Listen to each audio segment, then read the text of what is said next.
네, 안녕하세요. 송길사입니다. 토픽별 산림교사 기출문제 해설 제3편 산림경영 및 정책 제8강 강의를 시작하도록 하겠습니다. 토픽 71번 산림경영의 개념과 발전 과정입니다. 65회 1교시에서 다목적 산림경영, 81회 1교시에서 산림경영 개념의 발전에 대해 설명해보라, 84회 1교시에서 산림경영의 발전 과정 중에서 다자원적 산림경영에 관한 내용을 설명하라. 92회 1교시에서 산림경영의 의의와 개념의 발전 과정을 설명하라는 문제가 각각 출제되었습니다. 산림경영의 의의를 살펴보면 산림경영은 그 생산 요소인 노동, 임지 및 자본을 체계적으로 조직 결합하여 경영 목적을 효율적으로 달성하고자 하는 경제활동을 의미합니다. 산림생산에 이용되는 임업노동, 임지 및 임목자본은 다른 산업의 생산요소와 구별되는 특징을 지니고 있습니다. 산림경영의 목적이 된 산림편익은 광범위하여 목재, 버섯, 산채, 약초 등의 시장제와 경관, 국토보안, 수남양 및 보건휴양 기능 등 비시장적 편익을 포함합니다. 비시장제적 편익을 포함합니다. 최근 지나친 산업화와 도시화로 자연환경의 오염과 파괴 현상이 나타나고 동시에 소득 증대로 인한 여유자금이 풍부해지면서 보다 쾌적한 삶에 대한 욕구가 증가하고 있습니다.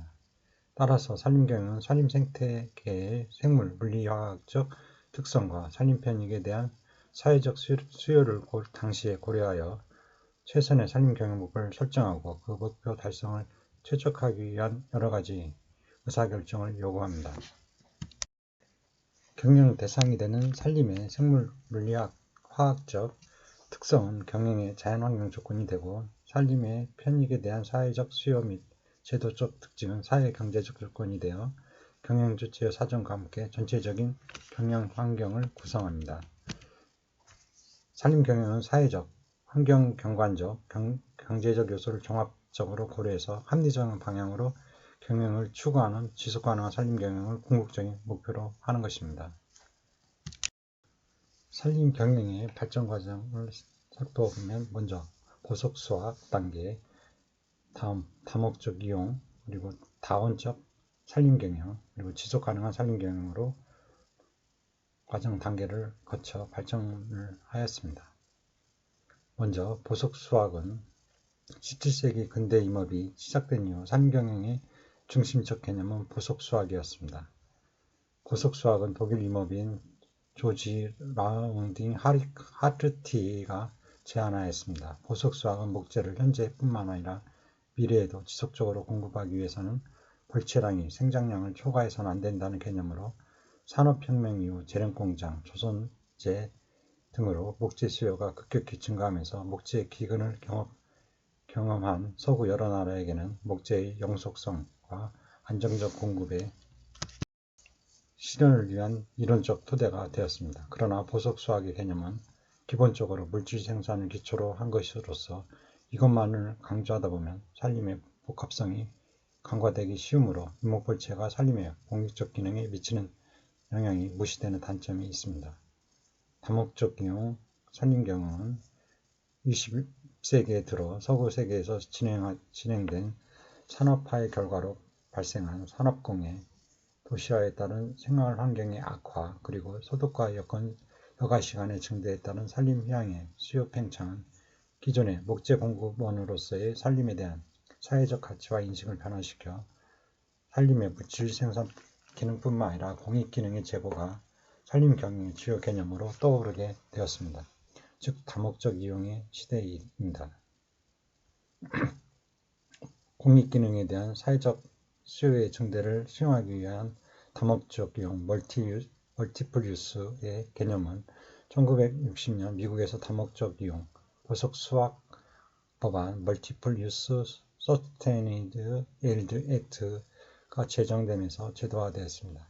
그러나 다목적 경영에 대한 개념은 산림에서 생산할 수 있는 자원을 목재, 비목재 임산물, 야생동물, 산림휴양 등으로 확대한 후 이들을 개별적으로 보석 수확한다는 점에서 1980년대 미국의 보석수학법에서 제시하였던 전통적인 보석수학 개념을 단순히 확대한 것으로서 건전한 생태계의 유지, 보존이라는 진정한 다목적 경영을 이룰 수 없다는 비판을 받아왔습니다. 다음은 다자원적 산림경영입니다. 이에 배안이 제시한 산림경영은 다자원적 산림경영입니다. 다자원적 산림경영은 경영 목적이 다양한 재화와 서비스의 동시 생산을 추구하는 것으로서 이의 실현을 위해서는 산림 생태계의 유지 보존이 핵심적인 제약 요소가 되는 개념입니다. 이러한 다자원적 산림경영은 다목적 경영과는 다음과 같은 두 가지 점에서 크게 다릅니다. 다자원적 산림경영의 특징을 살펴보면 먼저 다자원적 산림경영은 산림의 다양한 편익, 시장재적, 비시장재적 편익이 같은 공간에서 동시적으로 유지, 보존 및 생산되어야 한다는 것을 함축하고 있습니다. 이는 산림을 구획하고 각각의 부분에서 다른 종류의 편익을 생산하는 다목적 경영과는 근본적으로 다릅니다. 둘째, 자원 간의 상호 연관성을 고려함으로써 상호 의존적이고 유용한 재화 및 서비스를 최소 비용으로 동시에 생산하게 됩니다. 다자원적 산림경영의 제약 조건은 오직 생장량에 의해서만 제약을 받는 보석수학, 다목적 경영과는 달리 어떤 경우라도 산림 생태계의 유지라는 제약 조건을 받게 됩니다.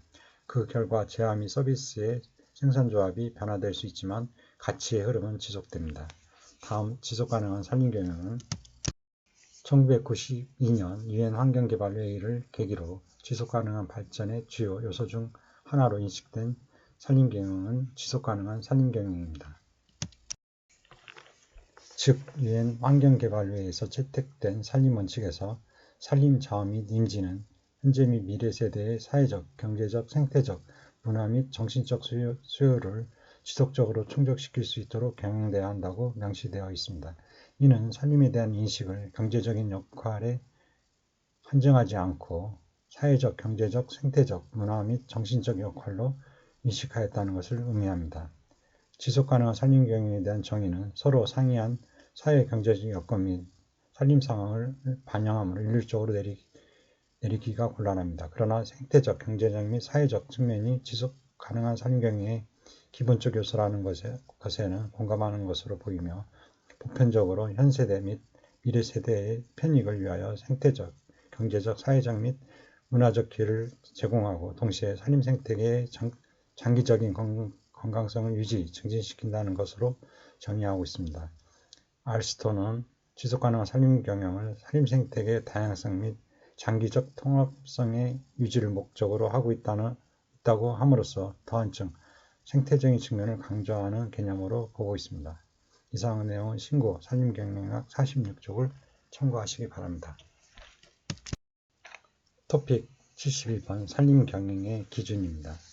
81회 3교시에서 산림경영의 기준에서 사회적 산림경영, 그리고 84회 2교시에서 산림경영의 기준에서 생태적 산림경영과 경제적 산림경영의 비교, 99회 1교시에서 산림경영의 기준에서 경제적 산림경영, 그리고 101회 4교시에서 산림경영의 기준에서 볼 때 사회적 산림경영, 그리고 111회 2교시에서 산림경영이 추구하는 기준 또는 관점으로서 경제적 산림경영과 생태적 산림경영을 비교하여 설명하라는 문제가 각각 출제되었습니다. 산림경영의 기준은 산림경영은 산림의 생태적, 경제적 및 사회적 가치를 지속적으로 유지해야 한다. 그렇다면 어떠한 가치가 지속적으로 유지될 것인가? 그리고 경영계획이 그러한 가치들을 유지할 수 있게 할 것인가에 대하여 우리는 어떤 확신할 수 있는가? 라고 하는 문제가 대두되게 되었습니다. 지속가능성은 생태적, 경제적 및 사회적인 상호의존적 요소로 구분되며 다음과 같이 작용합니다. 지속가능성의 작용을 살펴보면 첫째, 통합적 관점으로 지속가능성은 미래 세대의 이용 가능성을 손상하지 않고 현 세대의 필요성을 충족시키는 것을 의미합니다. 둘째, 의사결정에서의 접근 방법으로서 생물학적, 생태학적 시스템의 경영이 사회 경제적 배경과 융합하도록 해야 합니다. 셋째, 진보의 수단으로서 지속가능성은 공통의 기준과 지표를 개발하도록 해야 합니다. 여기에서는 산림경영에 관한 생태적, 경제적 및 사회적 관점에 대하여 설명하기로 합니다. 이것은 지속가능성의 정의가 확장되었음을 뒷받침하는 지적 요소이며 이러한 논의를 통하여 각각의 시각에서 인지할 수 있는 가치들을 명확하게 규정할 수 있습니다. 먼저 생태적 산림경영은 일반적으로 토착 생물 다양성과 생태적 생산성을 보존한다는 관점에서 산림자원을 분석합니다. 생태적 산림경영은 자연적 형태와 과정을 강조하는 데 그 특징이 있습니다. 그리고 이러한 유형과 과정을 이해하고 조화롭게 하며 또한 토착 생물 다양성과 생태적 생산성을 보존, 유지하도록 해야 합니다. 단 많은 재정적 부담으로 인하여 쉽게 접근할 수 있는 것은 아닙니다. 경제적 산림경영입니다. 경제적 산림경영은 인간에 대한 산림의 편익을 최대화하는 관점에서 산림자원을 분석합니다. 이러한 편익은 미시적 시각, 기업과 거시적 시각, 지역과 국가로 나눌 수 있습니다. 미시경제학은 개별 기업의 관점에서 편익을 분석하고 부의 축적에 초점을 맞추지만 거시경제학은 경제의 관점에서 편익을 분석하고 고용, 소득, 국민 총생산 등과 같은 경제의 건강성에 대한 종합적인 판단에 중점을 둡니다. 거시경제학 편익의 척도로서의 고용과 수입을 보면 지역적, 국가적 차원에서 경제학자들은 산림자원이 제공하는 고용의 기여와 수입에 의하여 산림자원 이용의 편익을 측정합니다. 미시경제학에서 산림자원 문제의 효율적 해법을 보면 경제학은 효율적 해법 찾기를 강조합니다. 그 해법으로는 순편익을 보장하는 경영활동, 지불비용, 이용 가능한 선택 등이 있습니다. 개인은 경영 문제의 효율적 해법으로 이익 창출에 관심을 가지며 국유림 경영 목적과 부합하는 경영에서 효율성을 구합니다. 그러나 이러한 요구가 있다고 해도 정부는 토지를 금전 수입을 극대화하는 방향으로 경영하지는 않습니다. 계획이란 방법론은 서로 다른 목적을 얻기 위한 괴한을 최소화하고 공공자금의 경제적 사용을 제시하며 또한 최소 비용을 고려하도록 합니다.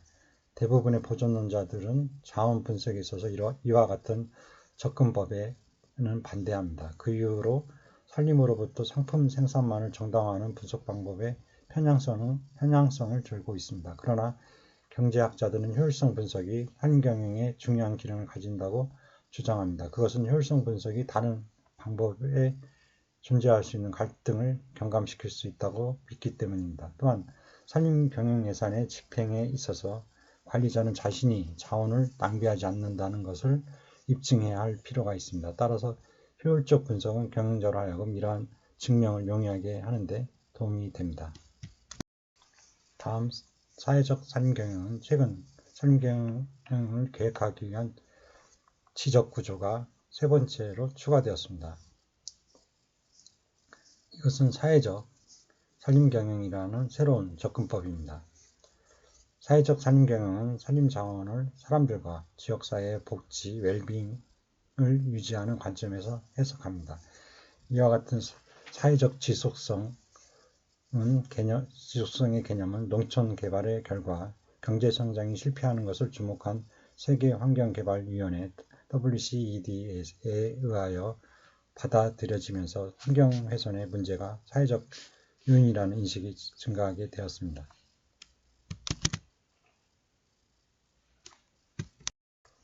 사회적 산림경영의 주요 원리는 산림자원을 인간과 지역사회에 직접적인 혜택이 돌아가도록 이용하자는 것입니다. 이러한 편익의 핵심적인 요소에는 산림편익의 분배와 변화를 수용할 수 있는 지역사회 역량, 사회적 용인 가능성, 참여민주주의를 기반으로 한 의사결정 과정이 포함됩니다.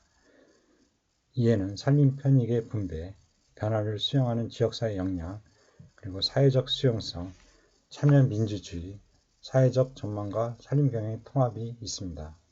사회적 산림경영은 편익의 전체 수준, 즉 경제적 부분과 생물 다양성 및 생태적 생산성의 유지, 즉 생태적 부분 그 이상을 다루며 인간과 사회복지에 관심을 가집니다.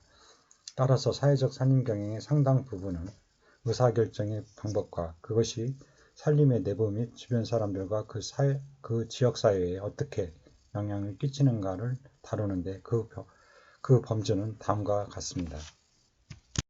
첫째, 산림 경영계획 개발에 있어서 참여민주주의적 접근법의 중요성을 논합니다. 두 번째, 편익의 분배가 총편익만큼 중요할 수 있음을 인지합니다. 셋째, 산림 경영의 효과를 측정하기 위하여 사회 역량에 대한 다양한 척도와 탄력도를 강조합니다.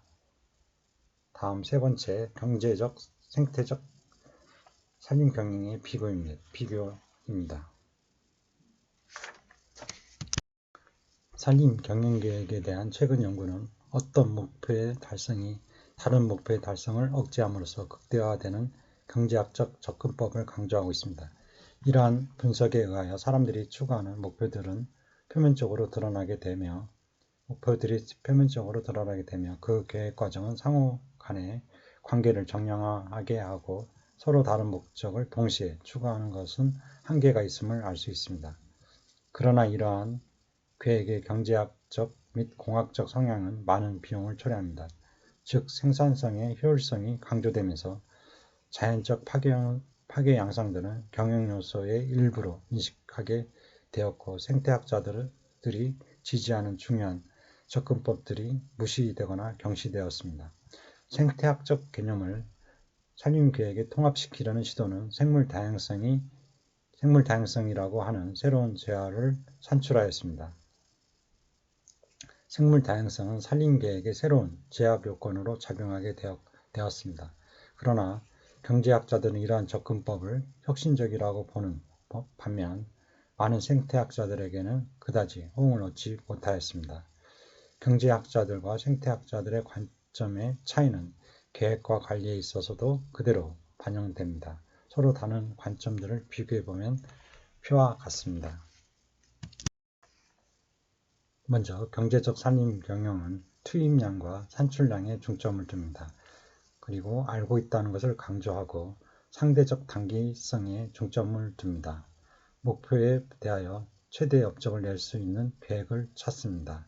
한계점에 가깝습니다. 가능한 결과를 구체화하기 위하여 경영 목표에 중점을 둡니다.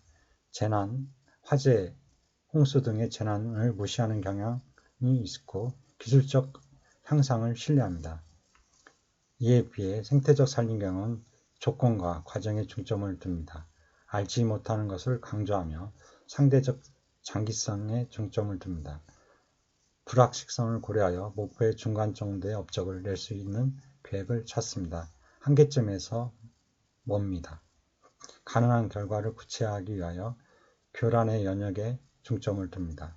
재난에 중점을 두는 경향이 있고 기술적 향상과 진보를 신뢰하지 않습니다. 표에 요약된 경제학적, 생태학적 관점의 차이에 타당성이 있다면 향후 산림의 장기적인 경영계획과 관련하여 많은 교훈을 얻을 수 있습니다. 첫째, 경제학자가 효율성 모델에서 고려하는 재화를 통해서만 생태적 시각을 인지한다는 것은 어렵습니다. 보다 큰 틀에서의 환경적 측면에 대한 접근이 없다면 효율성 모델의 효과는 한계가 있습니다. 둘째, 분석을 위하여 이러한 상이한 틀을 산림경영계획 모델 내부에 포함시키는 것은 미래의 산림경영인들에게 필수적인 과정입니다. 그렇게 하지 않으면 산림경영에 대한 지침을 제시하는 두 지배적인 영향력 간의 언어적, 지적 전쟁이 끊이지 않을 것입니다. 여기에서는 이러한 관점들을 통합을 시도해 보았습니다. 아마도 가장 중요한 것은 장기적인 산림 경영에 있어서 사회적, 경제적 및 생태적 관점들의 타당성과 중요성을 인지하는 것이 될 것입니다. 생태학적 산림 경영의 관점을 인지하고 그것을 산림 경영에 통합시키기 위하여 알아야 할 사항은 다음과 같습니다. 먼저 산림 경영에서 인목, 고목 및 인목 하단부의 생물 서식지로서의 생태적 가치를 인지합니다. 둘째, 자연적 파괴 현상에 대해 대한 이해가 경영을 위한 중요한 정보와 지침이 된다는 것을 인지합니다. 셋째, 주의함에도 불구하고 파국적 재난이 발생할 수 있다는 점과 경영계획 전략 개발에서 이러한 사실들을 고려할 필요성이 있다는 것을 인지합니다. 넷째, 불확실성에 대처할 수 있는 최적화 도구를 개발합니다. 이상은 산림경영학 51쪽을 참고하시기 바랍니다. 계속해서 생태적 산림경영과 경제적 산림경영, 사회적 산림경영을 각각 살펴보도록 하겠습니다. 먼저 생태적 산림경영입니다. 생태적 산림경영은 토착 생물 다양성과 생태적 생산성을 보존한다는 관점에서 산림자원을 분석합니다. 자연적인 형태와 과정을 강조한다는 것이 특징입니다. 많은 재정적 부담으로 인해 쉽게 접근할 수 있는 것은 아닙니다. 자연적 교란 형태와 과정을 보면 산림생태계의 관리가 경관에 대한 인간의 강력한 간섭에 앞서 자연적 교란의 한계 내에서 이루어져야 합니다. 단, 토착종들은 이러한 환경 하에서 진화하며 따라서 산림경영 하에서 모든 자연의 영역과 유사한 상태를 유지한다는 것은 생물 다양성 손실을 막을 수 있는 최상의 방법입니다. 조림체계의 선택을 보면 조림체계는 일반적으로 동령과 일형의 연령구조로 설명됩니다. 동령림은 어떤 지역의 모든 산림이 같은 시기에 벌초되는 교란 사건의 전제가 됩니다. 일형림은 소규모의 인목이나 개별 인목의 벌채의 공간이 발생하는 선택적 교란 사건에 기인합니다. 두 번째, 인벌규 선정과 바람직한 영급 구분입니다. 생태적 관점에서 산림의 연령구조는 그 지역에서 발생하는 지배적 교란이 같은 구조를 가져야 합니다. 천연림의 영급 구조에 가깝게 가려면 최소한 다음과 같은 두 가지 다른 접근법을 선택합니다. 요구되는 음의 지수 연령 배분을 유지하거나 얻기 위하여 수확을 조정할 수 있는 산림계획을 개발하는 것입니다. 산림의 상이한 부분에 대하여 50년에서 350년까지의 다른 인벌기를 지정해야 합니다. 세 번째, 수확의 공간적 형태입니다. 수확의 규모와 모양 및 배분을 어떻게 자연적 교란의 공간적 특성과 같게 할 것인가 하는 것이 중요합니다. 이상 세 가지는 산림에서 생태적 교란 원인으로 산불, 바람, 곤충, 홍수, 눈사태, 진눈깨비, 화산분출 등이 있으며 이러한 교란의 과정과 영향에 대한 대처가 산림경영 의사결정에 어떻게 영향을 끼치는가에 대하여 살펴본 내용입니다. 교란의 형태와 영향을 구분하기 위한 변이성을 살펴보면 역사적 변이성의 범위 HRV는 자연적 변이성의 범위와 유사한 개념입니다. 자연적 기후변화와 교란 양식에 의하여 초래되는 물리적, 생물학적 상태에서의 변화를 말합니다. HRV는 경관의 생태학적 역사에 기인하며 선택된 물리적, 생물학적 요인의 변화 정도나 변화율로 평가됩니다. HRV의 평가를 위한 시기의 선정은 어려우며 과거 경관 형태에 관한 정보의 활용 가능성 또한 한계가 있습니다. HRV의 기준은 기후변화와 교란의 형태를 포함하며 진화 역사와 순응한 생물상에 영향을 끼칩니다. HRV의 개념은 때로는 산림경영의 생태적 지침으로 제시됩니다.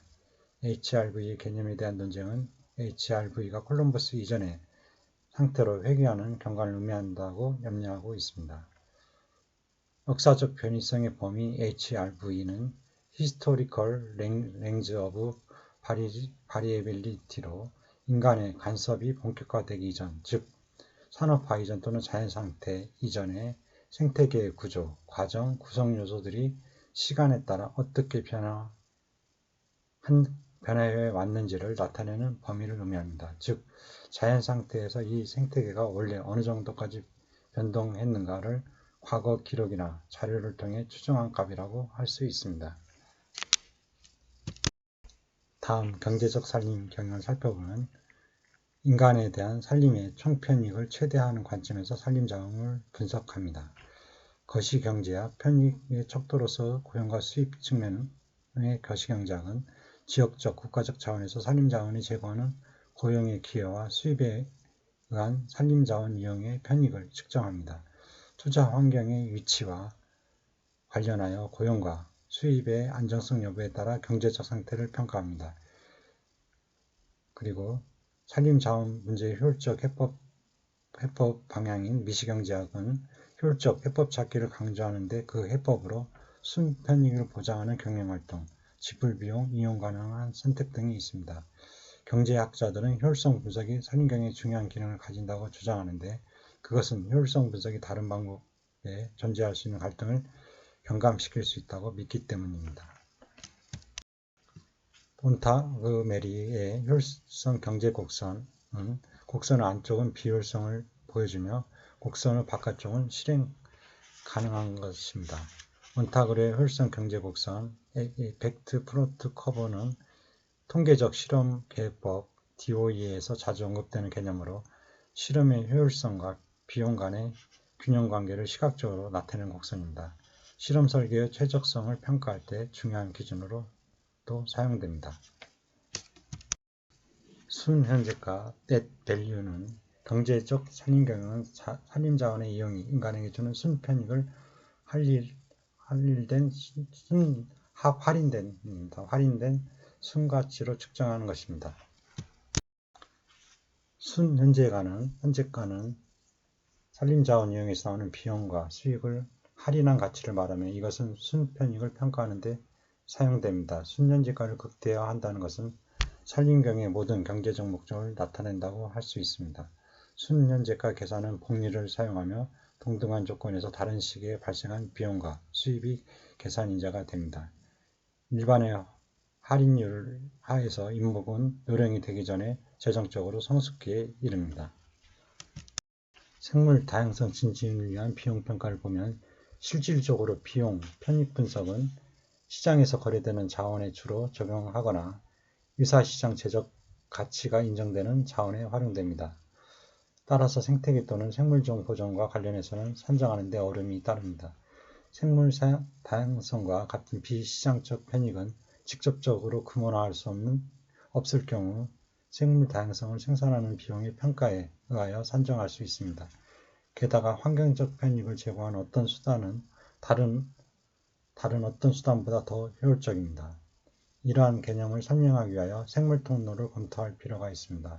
생물통로는 목재 부스러기와 가지에 그루터기를 남기는 장기적 감벌을 적용하는 것입니다. 장기적 감벌은 비교적 빨리 다양한 인문구조와 산림 개발 단계의 가능성을 얻을 수 있습니다.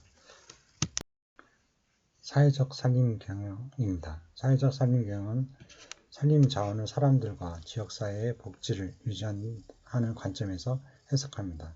주요 원리는 산림자원을 인간과 지역사회의 직접적인 혜택이 돌아가도록 이용하자는 것입니다. 산림편익의 분배는 산림노동자와 지역사회로의 산림편익의 분배 및 지역사회가 산림목과 관련된 사업에 재투자하는 것에 중점을 둡니다. 편익 분배의 대표적인 기준은 빈곤과 실업률 및 인구이동이 있습니다. 변화를 수용하는 지역사회 역량은 시간이 지남에 따라 지역사회들의 관심은 지역사회를 안정화하려는 시도에서 지역사회가 변화를 수용할 수 있는 역량을 개발하고 변화를 가져오는 경제, 사회적 가능성들을 최대한 활용하도록 하는 쪽으로 변화하였습니다. 지역사회를 위한 최선책이 무엇인가를 정책 기반자들이 알고 있어야 한다는 개념을 정책 기반자들과 정책들이 지역사회의 자기결정력을 지원할 수 있어야 한다는 개념으로 바꾸었습니다. 산림계획의 교육적인 역할이 점점 더 크게 인식되고 있으며 이해 가능한 계획안들의 중요성도 점점 더 중요시되고 있습니다. 사회적 수용성은 의사결정이 생태학적으로 건전하고 경제학적으로 실용적이더라도 사회적으로 용인되지 않을 수 있습니다. 사회적 이목은 제한된 사안들이 사회가치에 어느 정도 부합되는가를 측정하고자 합니다. 다음 참여민주주의는 기관이 정책을 제안하고 대중이 그것을 비판하는 방법에서 대중이 초기 과정에서 관여하고 결론 형성에 도움을 주는 방식으로 전환하도록 권장하고 있습니다. 사람들이 참여하기를 원하는 다양한 방식들도 수용할 수 있는 정보에 근거한 대화와 다양한 메커니즘을 위한 역량을 발전하게 하는 공개 토론회를 요구하고 있습니다. 사회적 산림 경영은 토지 관리에 있어서 확대되고 있는 책임들에 대한 메커니즘을 개발합니다. 지속가능한 선택을 할 수 있도록 사회의 역량을 향상시킨다는 측면에서 산림계획의 교육적 역할을 강조합니다. 사회적 전망과 산림경영의 통합입니다. 사회적 산림경영의 상당 부분은 의사결정의 방법과 그것이 산림의 내부 및 주변 사람들과 그 지역사회에 어떻게 영향을 끼치는가를 다루는데 그 범주는 다음과 같습니다. 먼저 경영계획 개발에 있어서 참여민주주의 지역 접근법의 중요성을 논합니다. 두 번째, 편의의 분배가 총편익만큼 중요할 수 있음을 인지합니다. 셋째, 산림경영계획의 효과를 측정하기 위하여 사회 역량에 대한 다양한 척도와 탄력도를 강조합니다. 토픽 13번 산림경영의 생산요소입니다.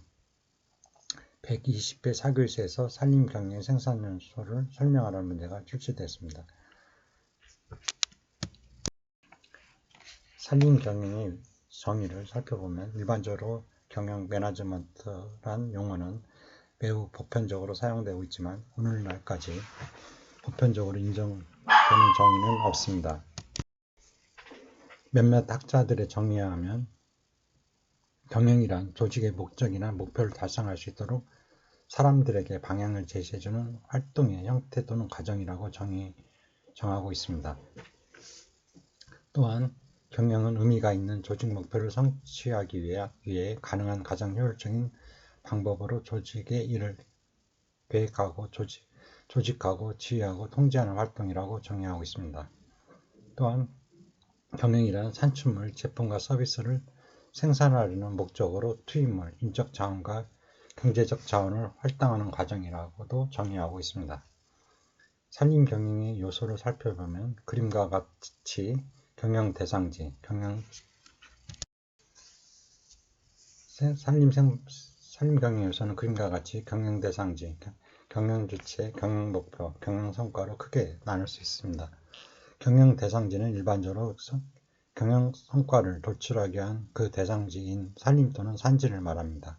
그림은 산림 경영의 요소를 나타내며 산지는 산림 경영 대상지이고 경영 목표는 산림 계획, 경영 조직, 경영 기반, 산림 기술을 아우르는 경영 주체가 있습니다. 그리고 그것을 통한 최종 경영 성과가 도출됩니다. 경영 주체는 산림을 소유하고 있는 권한에 의해 구분할 수 있으며 개인, 기업체 등의 사유림, 국가 등이 소유한 국유림, 시군 등 지방자치단체에서 소유하는 공유림으로 구분하고 경영 목표도 경영 주체에 따라 다릅니다. 경영 성과는 경영 목표에 크게 세 가지로 구분할 수 있는데 첫 번째, 경제적 성과로서 이윤, 매출액, 생산성, 투자 수익률 등이고 두 번째는 사회적 성과로서 경영 주체의 이미지, 사회적 공헌, 일반 국민 또는 지역 주민의 만족 제고입니다. 그리고 세 번째는 환경적 성과로서 국토 보전, 야생동물 보호, 수자원 보호, 산림 방제 등입니다. 과거에는 개인, 기업들이 경제적 성과를 최우선적으로 고려하였으나 최근에는 사회적 성과와 환경적 성과를 함께 고려하고 있다는 점입니다. 경영 주체들은 이러한 경영 목표를 수립하고 최적의 경영 성과를 달성하기 위해 직간접적으로 필요한 경영 인자들을 계획하고 제어하고 지휘하고 활용합니다. 이때 실제 대상이 되는 경영 인자, 생산 요소는 경영 조직, 산림 계획, 산림 기술, 경영 기반 등이 됩니다. 산림 경영의 생산 요소를 살펴보면 경영 조직, 산림 계획, 산림 기술, 경영 기반 등이 됩니다. 이 생산 요소를 어떻게 최적으로 결합시키느냐에 따라서 경영 성과에 차이가 생기므로 생산 요소의 특징을 잘 파악해야 합니다. 먼저 경영 조직은 임업 생산 활동의 가장 근본적인 수단이 노동력을 제공하는 조직 형태를 말하고 있습니다. 일반적으로 자가노동, 고용노동으로 구분하는데 고용노동은 직접과 간접 고용으로 나눌 수 있습니다. 자가노동은 산주가 직접 노동력을 제공하는 형태로 경영주와 그 가족들이 제공하는 노동으로서 인건비를 줄일 수 있으나 전문적이고 효율적인 산림사업이 어려워 소규모 살림이 대상이 됩니다. 그러나 대민족 살림 또는 기업화된 살림에서는 고용노동을 통해 경영성과의 효율성을 도모하기 위하여 직접 노동력을 제공할 수 있는 조직을 구성하거나 특정 사업 목적에 따라 별도로 구성된 노동력을 이용하는 형태로 운영하게 됩니다. 두 번째, 살림계획은 산림경영은 타 산업에 비교해서 최소 30년에서 최고 100년 이상의 장기간의 사업기간을 위합니다. 따라서 경영주체는 소유한 산림에 대한 자원 현황, 경영목표, 미래의 산림사업 예산 및 사업 대상지 등에 대한 기본 원칙과 주요 방침을 기술해야 합니다. 표는 우리나라 산림계획제도 체계입니다.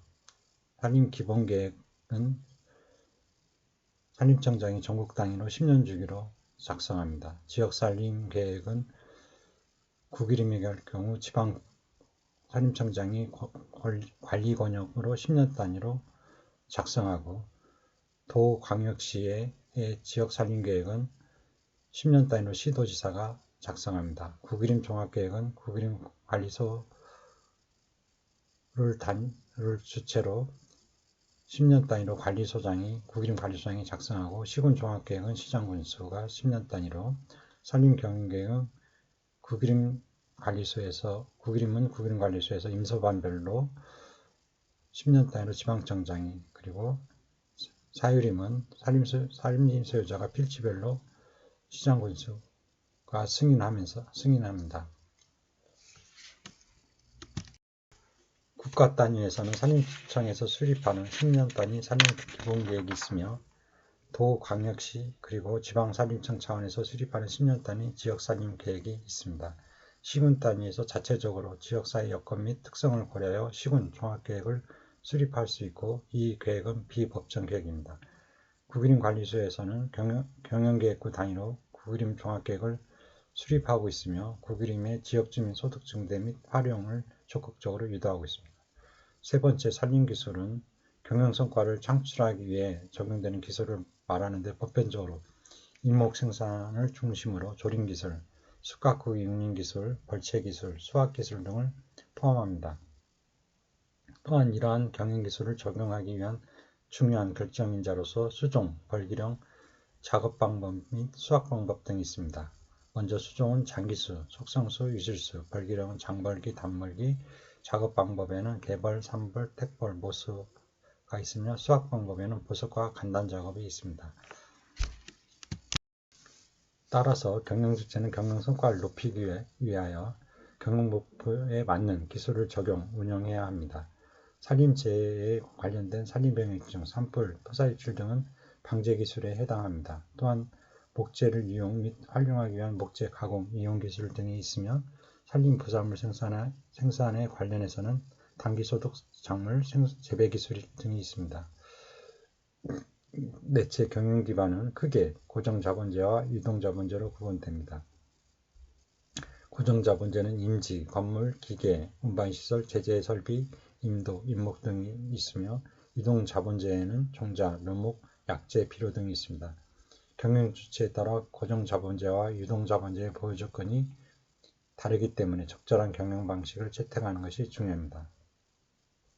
개인산주가 운영하는 사유림에서는 고정자본재와 유동자본재의 보유 능력이 부족하기 때문에 위탁경영 또는 대리경영 방식을 채택하고 있습니다.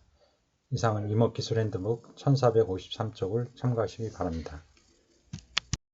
토픽 74번 임업경영의 생산요소에서 임업노동입니다.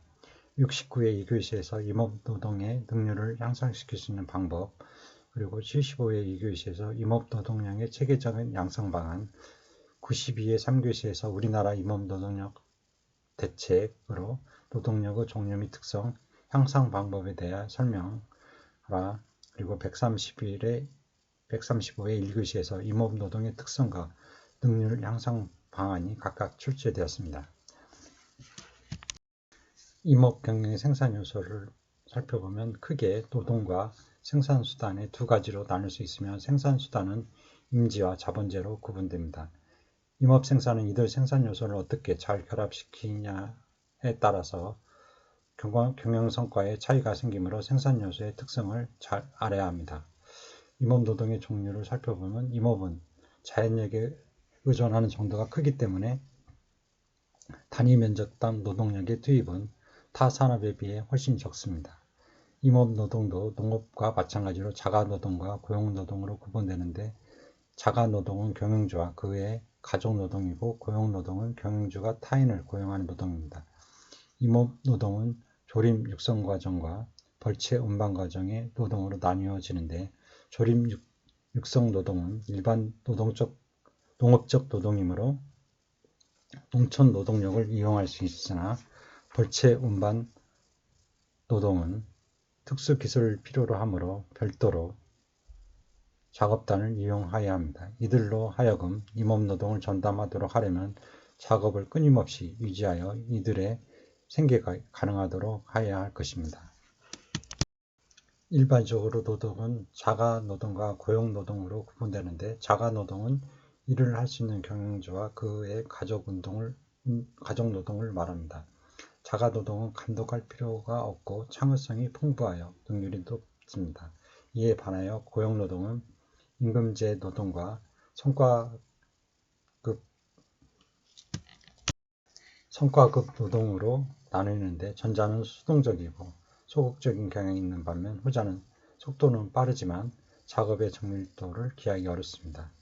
조림 육성 노동은 농업적 노동에 해당되고 벌채 운반 노동은 기계 토목공학적 노동으로 전문 작업단의 훈련 이용을 필요합니다.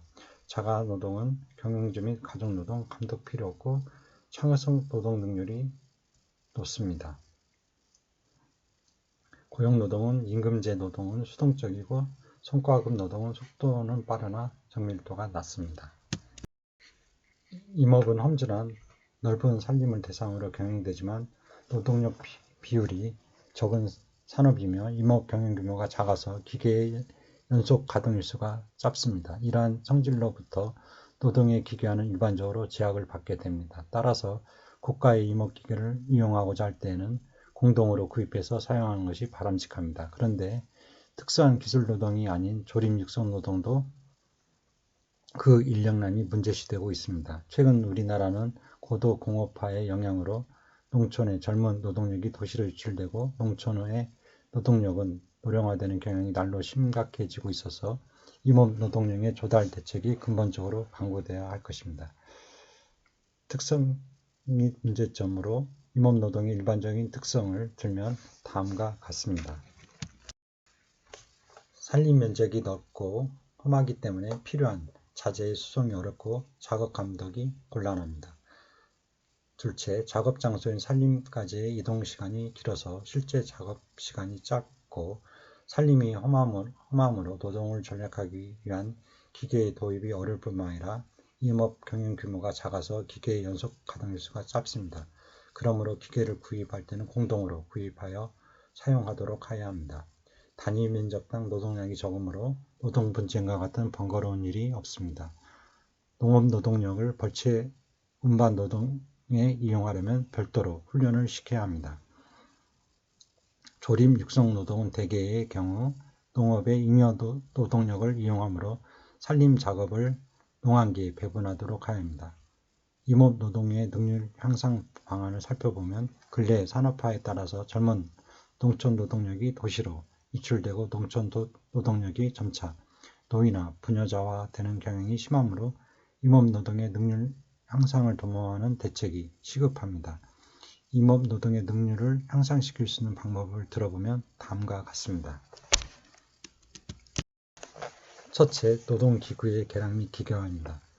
임업 노동에 쓰이는 기구 중에서 중요한 것은 체인톱, 기계톱입니다. 체인톱은 근래 많이 보급되어 벌목 작업에 큰 변화를 가져오고 있지만 아직도 조림 육성 노동에는 재래식 기구를 많이 사용하고 있습니다. 노동력이 부족하고 임금이 비싸므로 기계로 할 수 있는 노동에는 기계를 도입하여 노동력을 덜 들이도록 하고 재래식 기구는 그것을 개량하여 능률을 높이는 것이 필요합니다. 두 번째, 작업의 능률화입니다.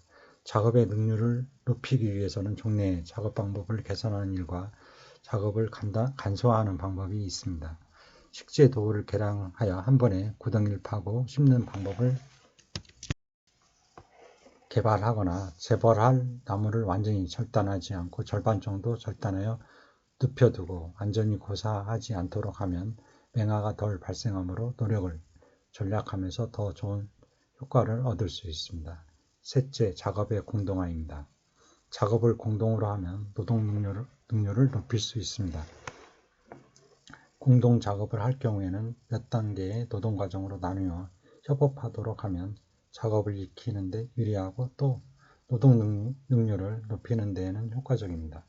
공동 작업을 하면 기계나 기구를 구입하는 데 유리할 뿐만 아니라 기계의 사용 효율을 높이게 됩니다. 넷째, 노동 배분의 합리화입니다. 다른 분야에서 바쁘지 않을 때에 남는 일손을 임업에 투자하여 노동력을 합리적으로 이용하게 하면 기계나 기구를 구입하는 데 유리할 뿐만 아니라 기계의 사용 효율을 높이게 됩니다. 다섯째, 노동자 합숙과 운영입니다. 작업 장소 부근에 합숙소를 설치하여 작업장까지 왕복하는 시간을 단축하면 노동 능률을 향상시킬 수 있습니다. 여섯 번째, 작업 내 설치 등 노망 확충입니다. 산림 내에 작업로를 설치하면 작업에 필요한 자재의 운반을 쉽게 하고 감독을 용이하게 하므로 노동 능률이 향상됩니다. 일곱 번째, 휴양 의료시설의 구비입니다. 노무자들의 오락기구를 갖추거나 치료할 수 있는 시설을 구비하면 노무자가 부상하였을 때 사기를 높일 수 있어 노동 능률이 제고됩니다. 여덟 번째, 작업단 조직에 간 임업노동입니다. 현재와 같이 농촌 노동력이 부족할 때에는 농촌에 계속 남을 사람들로 구성된 산림 작업단을 구성하여 임업노동 훈련을 함으로써 조림, 육성노동과 벌채, 운반노동을 하도록 하면 노동력을 확보할 수 있을 뿐만 아니라 노동의 효율을 높일 수 있습니다. 일본에서는 산림조합의 작업단을 조직하여 임업노동을 전담하도록 하고 있으며 독일에서는 영림사가 있는 농촌 부근에 사는 중등학교 졸업 정도의 학력을 가진 사람 중 농사도 짓고 임업노동도 할 수 있는 사람을 선발하여 훈련을 무상으로 시켜 일생 동안 임업노동에 종사하면서 농사도 할 수 있게 하는 방법으로 노동력을 확보하고 노동의 능률을 제고하고 있습니다. 작업단에 의한 임업노동을 하도록 하려면 1년에 적어도 200일 이상 노동을 할 수 있는 일자리가 있어야 합니다. 그러기 위해서는 국공유림과 사유림을 합친 공동사업계획을 가지고 산림사업을 하도록 할 뿐만 아니라 국공유림에서는 직영 작업을 하여 작업단의 일거리를 계속 주도록 하여야 할 것입니다. 이상은 임업경영학 23쪽을 참고하시기 바랍니다. 토픽 75번 산림투자 경제성 분석 방법입니다. 78회 1교시에서 산림의 투자율을 측정할 수 있는 방법 5가지, 83회 3교시에서 임업투자 결정 방법 중 투자안의 경제성 평가 방법 4가지, 90회 1교시에서 산림경영 분석의 임업투자 경제성 분석 방법 중 수익성 지수법, 92회 1교시 임업투자안의 경제성 평가 방법 4가지, 111회 4교시 임업투자안에 대한 경제성 평가 분석 방법 중 현금 흐름 할인법에 대하여 평가 방법을 설명하라. 116회 2교시 산림투자의 경제성 분석 방법, 117회 1교시 산림투자 경제성 분석 방법 가운데 회수기간법의 장점과 단점, 119회 2교시 산림투자 경제성 분석 방법 투자효율의 측정에 대하여 설명하라는 문제가 각각 출제되었습니다. 산림투자의 경제성 분석 방법을 살펴보면 일반적으로 사업에 대한 투자를 결정하기 위해서는 투자 수익에 대한 미래의 현금 흐름을 추정하여 사업의 타당성 여부를 결정해야 합니다. 투자 대안에 대한 경제적 타당성 분석을 위하여 많은 방법이 사용되고 있으나 경제성을 평가하는 투자 결정 기준은 회수기간법, 순현재 가치법, 편익비용 비율법, 내부 수익률법 등이 있습니다. 특히 순현재 가치법, 편익비용 비율법 및 내부 수익률법은 현금 흐름 할인법 DCF라고 하는데 이것은 화폐의 시간적 가치를 고려하여 경제성을 분석하는 방법입니다. 임업투자안의 경제성 분석 방법 4가지는 자본회수기간법, 그리고 현금흐름 할인법으로 내부 수익률법, 순현재가치법, 수익비용비법이 있습니다. 기타로 투자이익률법도 있습니다. 먼저 임업투자안의 경제성 평가 방법으로 회수기간법을 보면 회수기간법, 페이백, 레리오드, 페도드, PBF라고 하며 사업의 투자 비용을 가장 빠른 기간 내에 회수할 수 있는 사업을 가장 좋은 사업으로 평가하는 방법인데, 대상 사업에 투자된 모든 자금을 회수하는 데 걸리는 시간, 즉 사업기간 중 매년 현금 유입액을 합산한 금액이 초기에 투자액과 같아질 때까지 걸리는 시간을 말합니다. 일반적으로 자본 회수 기간은 연수로 표시하며 단일 투자안에 투자 결정을 할 경우에는 투자안의 회수 기간이 기업에서 내부적으로 설정한 회수 기간보다 짧으면 그 투자안을 채택하고 길면 경제성이 없는 것으로 판단됩니다. 또한 상호 배타적인 복수의 투자안일 경우 내부적으로 설정된 회수 기간보다 짧은 투자안들 중에서 가장 짧은 투자안을 선택합니다. 즉 자금의 시간 가치를 고려하는 방법과 시간 가치를 고려하지 않는 방법에 따라 회수 기간이 달라지며 투자금의 유동성이나 안정성을 간접적으로 고려하는 방법이라고 할 수 있습니다. 회수 기간의 장단점을 보면 다음과 같습니다. 먼저 장점으로 경제성 평가에 대한 시간, 비용 및 노력 등이 절약될 수 있으며 계산이 간편하고 이해하기 쉽습니다. 그리고 투자안에 지출된 현금이 얼마나 회수될 것인지를 측정하는 자료가 됩니다. 또한 회수기간의 길이는 투자안의 위험도를 나타내는 지표가 될 수 있으므로 투자 위험에 대한 정보를 제공하게 됩니다. 단점으로는 회수기간 이후에 발생될 수 있는 현금 유입액이 무시됩니다. 시간의 흐름에 따른 돈의 가치를 고려하지 않습니다. 목표 회수기간의 결정이 주관적이기 쉬우므로 과학적인 근거를 찾기 어렵습니다. 이와 같은 이유들로 인하여 회수기간법은 수익성을 나타내는 지표보다는 투자 계획의 위험도를 추정하는 지표로서의 활용성이 높습니다. 따라서 다른 평가 방법들과 병합함으로써 대상 사업의 투자안에 대한 보완적인 수단으로 이용하는 것이 바람직합니다.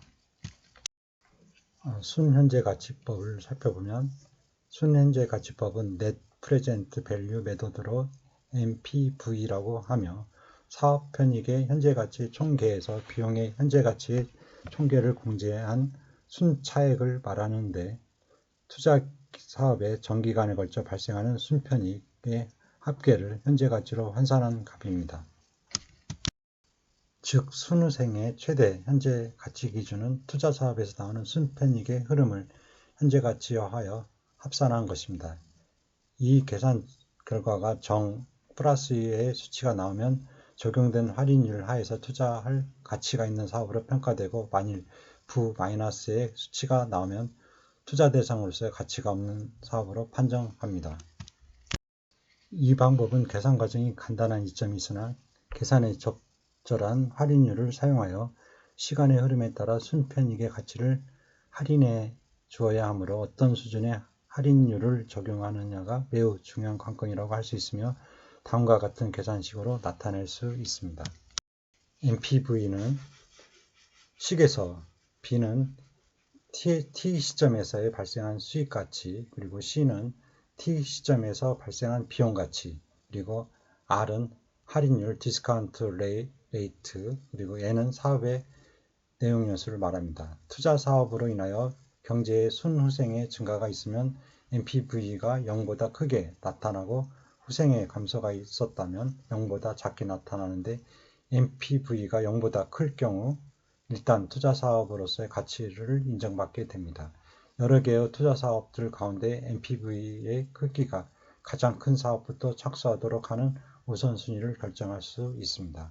그러나 투자 규모가 작은 사업이 수익률은 낮지만 규모가 크기 때문에 절대액으로 본 현재 가치의 차익이 크게 나타나는 사업에 비하면 불리한 사업으로 판정되는 경우가 발생할 수 있습니다. 또한 NPV의 계산 과정은 현재 가치화를 내포하고 있으므로 편익이 조기에 발생할수록 상대적으로 유리한 사업이 되고 편익이 서서히 증대되는 사업에 대해서는 장기적인 안목에서 기묘한 사업이라도 그 효과가 적다고 판단될 우려가 있습니다. 즉 사업 규모가 크면 클수록 수익률에 관계없이 우선순위가 높은 결과가 나타나기 때문에 투입 비용에 대한 효율성은 완전히 무시되며 대체 투자 사업 간의 우선순위 결정에 있어서 혼돈을 초래할 수 있는 결함이 있습니다.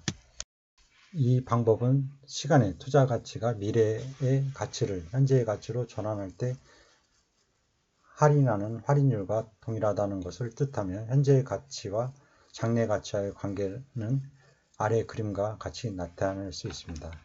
그림은 부차별 가치 곡선을 나타내는데 X축에는 시간, Y축에는 현재 가치를 나타내고 있습니다. 그림의 곡선은 V5의 가치가 시간에 따라 어떻게 변하는지 그리고 2년 후에 가치 VN이 어떻게 V5로 할인되는지를 나타냅니다.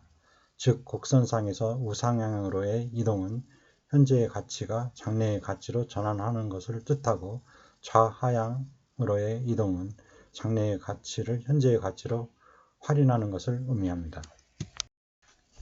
곡선상에 있는 모든 점들의 현재 가치가 V0이기 때문에 곡선상에서의 이동은 실질적으로 가치의 변화에 아무런 영향을 주지 않으므로 이 곡선을 부차별 가치 곡선이라고 부릅니다. 순현재 가치법은 자본시장이 불완전한 현실에서 어떤 할인율, 자본의 기회비용을 선택하여 적용해야 하는가, 그리고 자본의 기회비용 역시 기간에 따라 변동되는데 사업기간 중에 일정한 할인율을 적용시킨다는 것은 문제점이 될 수 있습니다. 다음 편익 비용 비율법은 베니피트 코스트 레티오라고 해가지고 BC율이라고도 합니다. 투자 사업으로 발생된 편익 흐름의 현재 가치의 총계를 비용 흐름의 현재 가치의 총계로 나눈 비율을 말합니다. 즉 자본의 기회 비용을 적용하여 할인한 편익의 현재 가치 총액을 비용의 현재 가치 총액으로 나눈 값의 비율로서 계산된 비율이 높을수록 사업 효과가 크며 따라서 투자 순위가 높은 것으로 판정됩니다. 이의 공식은 아래와 같습니다. 식에서 B는 편익의 현재 가치의 총계를 말하며 C는 비용의 현재 가치의 총계, 그리고 R은 할인율, N은 사업의 내용 연수를 말합니다. 만일 BC율이 1이면 편익과 비용이 똑같아 사회 후생의 순 증가가 0이란 뜻이고 1보다 크면 사회 후생의 순 증가가 있다는 의미입니다. 여러 개의 투자 사업들 가운데 투자의 우선순위를 정할 때는 BC율이 큰 것부터 시작하면 됩니다.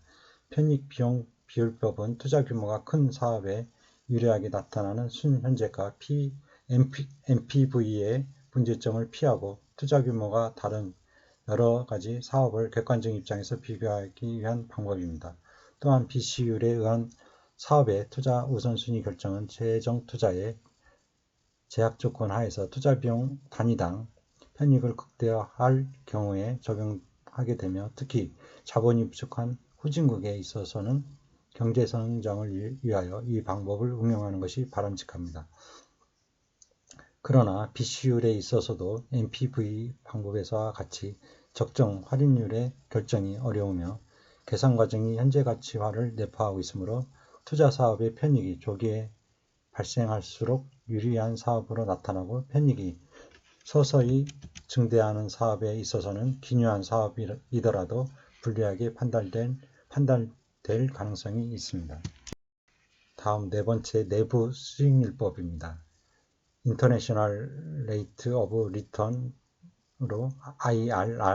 IRR이라고도 합니다.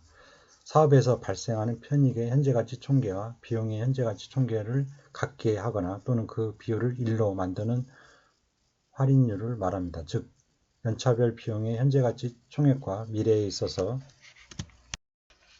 발생하는 예상 순이익의 현재가치 총액을 같게 하는 환율인데, 연차별 편익 흐름의 현재가치에서 비용 흐름의 현재가치를 뺀 것이 0이 되도록 하는 할인율을 말합니다. 즉, BC율로 평가할 때는 BC는 1이 되도록 하는 할인율이고, NVB로 평가할 때는 NV가 0인 할인율을 의미합니다. 내부 수익률 IRR은 다음 공식에 의하여 계산하는데, 이 식을 만족하는 I를 내부 수익률이라고 합니다. 식에서 B는 편익의 현재가치 총계, C는 비용의 현재가치 총계, N은 사업의 내용연수를 말합니다. 투자사업의 내부 수익률 IRR이 시장 이자율보다 크면 투자사업으로서의 가치가 있고, 내부 수익률이 시장 이자율보다 적으면 투자사업으로서의 가치가 없다고 판단할 수 있습니다. 여러 개의 투자사업이 있을 때 IRR이 시장 이자율보다 모두 클 경우 IRR이 높은 사업부터 착수하면 투자자원이 효율적으로 배분된다고 볼 수 있습니다. 내부 수익률은 BC율이나 NPV를 구하는데 어떤 할인율을 적용해야 할지 어려움이 많을 때 적용하고, 할인율을 선택하는 어려움을 피하고자 할 때 많이 쓰이는 방법인데, 내부 수익률도 다른 방법과 마찬가지로 내용 연수가 각기 다른 사업을 상호 비교하는 경우 내용 연수가 짧은 사업의 수익성이 과장되기 쉬운 결함이 있고, 자본의 회수 기간이 긴 사업, 즉 편익 발생이 비교적 늦게 나타나는 사업은 불리한 것으로 평가될 수 있습니다. 또한 사업의 내용 연수 기간의 단일 할인율, 즉 자본의 기회비용을 고려하기 때문에 사업의 내용 연수가 장기일 때는 문제점이 있으며, IRR 및 NPV 기준 간의 사업의 우선순위가 바뀌는 경우도 있습니다. 이상의 내용은 신고 산림경영학 261쪽을 참고하시기 바랍니다. 이상으로 8강 1교시 강의를 마치도록 하겠습니다. 수고하셨습니다.